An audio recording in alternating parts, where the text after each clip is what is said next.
இவ தான் ஷர்மி. இவளை பற்றின கதை தான் பார்க்க போகிறோம். மதுரையில் ஒரு கிராமத்தில் நடக்கிற திருவிழாவில் கலந்து கொள்ள குடும்பத்தோடு போயிட்டு வரலாம்னு அப்பாவான கோபால் முடிவு பண்ணியிருந்தார். ஆமாம், கிராம திருவிழாவுக்கு போய் ரொம்ப வருஷமாச்சு, போயிட்டு வரலாம்னு அவள் அம்மாவும் சொன்னாங்க.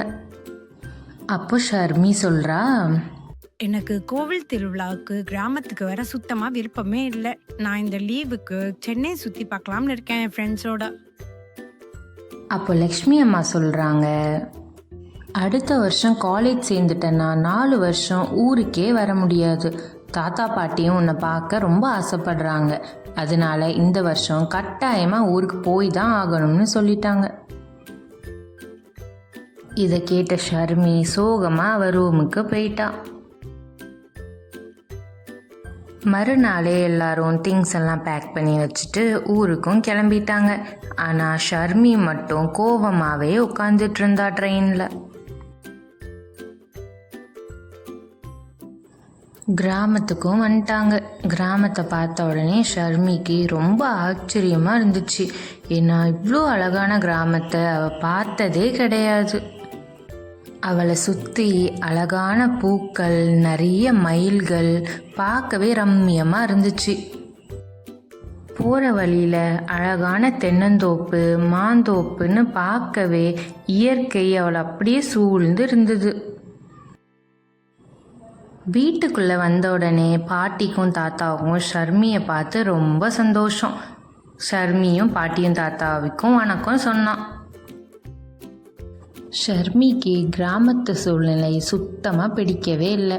அங்கே நெட்வொர்க்கும் இல்லை, ஃபோனில் யார்ட்டும் பேசவும் முடியலை. அப்படியே சோகமாக அவங்க பாட்டி தாத்தா கிட்ட நடந்து போனான். ஷர்மி போய் அவங்க பாட்டி கிட்ட இப்படி சொல்கிறான், இந்த கிராமத்தில் நெட்வொர்க்கும் இல்லை, எனக்கு இங்கே எந்த வசதியுமே இல்லை. ஆனால் சென்னையில் எல்லா வசதியும் இருக்கு எனக்கு அப்படின்னு சொல்ல, வீட்டுக்குள்ளேயே இருந்தால் எப்படிமா நேரம் போகும்? அப்படியே வெளியே போய் ஊரை சுற்றி பார்த்துட்டு வாங்க, நிறைய கடையெல்லாம் போட்டிருக்காங்க திருவிழாவில்.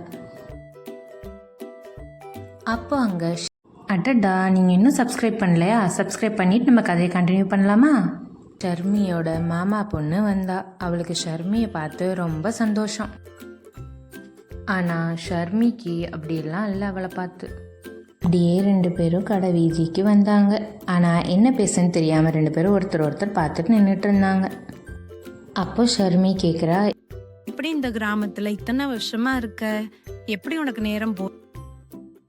அப்போ செல்வி சொல்கிறா, என்ன இருக்கா, அழகான வயல்வெளி, சுத்தமான தண்ணி இருக்கிற ஆறு, சின்ன சின்ன மலைகள், எல்லாத்துக்கும் மேல இங்க டிராஃபிக்கும் இல்ல, சத்தமும் இல்ல. கொஞ்ச நாள் இங்க இருந்தா உனக்கே இந்த ஊர் ரொம்ப பிடிச்சிரும். அதெல்லாம் சரிதான். ஆனா இங்க ஸ்கூலும் இல்ல, காலேஜும் இல்ல, ஹாஸ்பிட்டலும் இல்ல, எந்த வசதியுமே இல்லையே. அதுவும் உண்மைதான். எனக்கும் ஏதாச்சும் பண்ணணும்னு ஆசைதான். ஆனா எனக்கு தான் எதுவுமே தெரியாது. உனக்கு எதுல ஆர்வம் ஜாஸ்தி? எனக்கே தெரியலையே. ஆனா எனக்கு ஊறுகாய் பண்றது ரொம்ப பிடிக்கும். பாட்டுக்கிட்ட இருந்து கத்துக்கிட்டேன். அப்போ ஷர்மி சொல்கிறா, நீ ஏன் ஊறுகாய் பிஸ்னஸ் பண்ணக்கூடாதுன்னு. செல்விக்கு ஒரே சிரிப்பு, கிண்டல் பண்ணாதன்னு சொன்னான். அப்படியே 2 பேரும் வீட்டுக்கும் வந்துட்டாங்க. ராத்திரியும் ஆயிடுச்சு. ஆனால் ஷர்மிக்கு சுத்தமாக தூக்கமே வரல. செல்விக்கு ஏதாச்சும் உதவி பண்ணணும் அப்படின்னு யோசிச்சுக்கிட்டே இருந்தா. ஷர்மி செல்வி கிட்ட இப்படி சொல்கிறா, கிராமத்து பெண்கள் பிஸ்னஸ் பண்ண நிறைய ஸ்கீம்லாம் இருக்கு, சுய உதவி திட்டங்கள்லாம் இருக்கு. நான் உனக்கு உதவி பண்றேன். இதனால நீ மட்டும் இல்ல, கிராமத்துல உள்ள நிறைய பெண்களும் பயனடைவாங்க. இதை கேட்டு செல்வியும் ரொம்ப சந்தோஷமானான். மறுநாளே ஊரில் உள்ள பெண்கள் எல்லாரும் வந்தாங்க.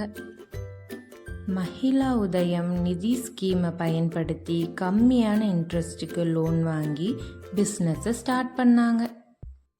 செல்வியோட ஊறுகாய் பிஸ்னஸ் நல்லா போச்சு. வெளியூருங்களுக்கும் எக்ஸ்போர்ட் பண்ண ஆரம்பித்தாங்க. இதெல்லாம் பார்த்து ஷர்மி ரொம்ப சந்தோஷமாயிட்டா. ஷர்மிக்கு லீவும் முடிஞ்சு ஊருக்கும் கிளம்புனாங்க. செல்வி ஷர்மி கிட்ட இப்படி சொல்ற. இந்த உதவிக்கு ரொம்ப நன்றி. நீ இல்லைன்னா என் கனவே நினைவாயிருக்காது. நான் உனக்கு ஐடியா தான் கொடுத்தேன். நீ ஹார்ட் ஒர்க் பண்ணனாலையும் உன் ஊறுகாய் சுவையா இருக்கனாலையும் உன் பிஸ்னஸ் நல்லா ஓடுது. ஷர்மிக்கு கிராமத்தை விட்டு வர மனசே இல்லை. ஊருக்கே வரமாட்டேன்ன பொண்ணு எவ்வளோ சோகமாக இருக்கான்னு அம்மாவும் அப்பாவும் ஒருத்தர் பார்த்து சிரிச்சுக்கிட்டாங்க. இந்த வீடியோ உங்களுக்கு பிடிச்சிருந்தா லைக் பண்ணிவிட்டு மறக்காமல் சப்ஸ்கிரைப் பண்ணிடுங்க. அப்படியே அந்த பெல் ஐக்கனையும் கிளிக் பண்ணிட்டா நான் போஸ்ட் பண்ணுற வீடியோஸை நீங்கள் ரெகுலராக பார்க்கலாம்.